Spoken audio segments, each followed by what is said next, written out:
Minute, এক minute. আমার বোনকে কেউ কিছু বলার আগে প্লিজ আমার সঙ্গে কথা বলুন। আমি তুই এসে গেছিস দিদি? আমি দেখছি। দেখা যায়নি, দেখা যায়নি। ওই হরিপ্রসাদ মিত্রের ছোট মেয়ে উজি, ওর ফেস দেখা যায়নি, বুঝলি? ফ্রন্টাল কোনো ছবি দেখা যায়নি। আর একটা ভিডিও পাওয়া গেছে, সেই ভিডিওটায় শুধু ওই ব্যাক টু ক্যামেরা মানে অবয়ব দেখা গেছে, ফেস দেখা যায়নি।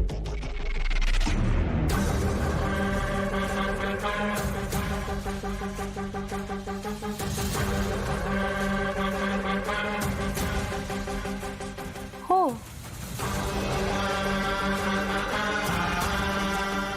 জিৎ বাবু, তার মানে এবারও কাজটা হলো না? আপনি জানলেন কি করে আমি এখানে আসছি?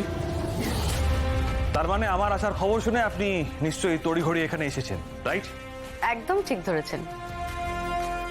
আমি বলেছি, আপনি আসছেন শুনে আমি দিদিকে ফোন করে আসতে বলেছিলাম। কেন, কোনো প্রবলেম আছে? দেখুন, আপনার মেইন টার্গেট তো আমার দিদি। কদিন আগে ওকে ধরে নিয়ে গেলেন, জেরা করলেন। সেই জন্য আমার দিদির জানার অধিকার আছে এই হরিপ্রসাদ মিত্রের দুই মেয়ে আসলে কে, কারা, আসল অপরাধী কারা। মানে অ্যাটলিস্ট যদি তাতে আপনার ওকে ডিস্টার্ব করাটা একটু বন্ধ হয়।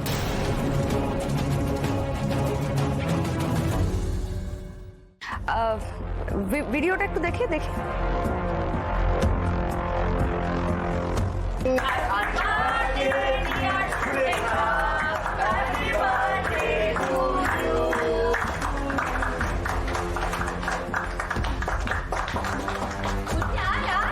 এই উজি, আয় এদিকে আয়। আরে কেক খেয়ে যায়, আয় এদিকে আয়।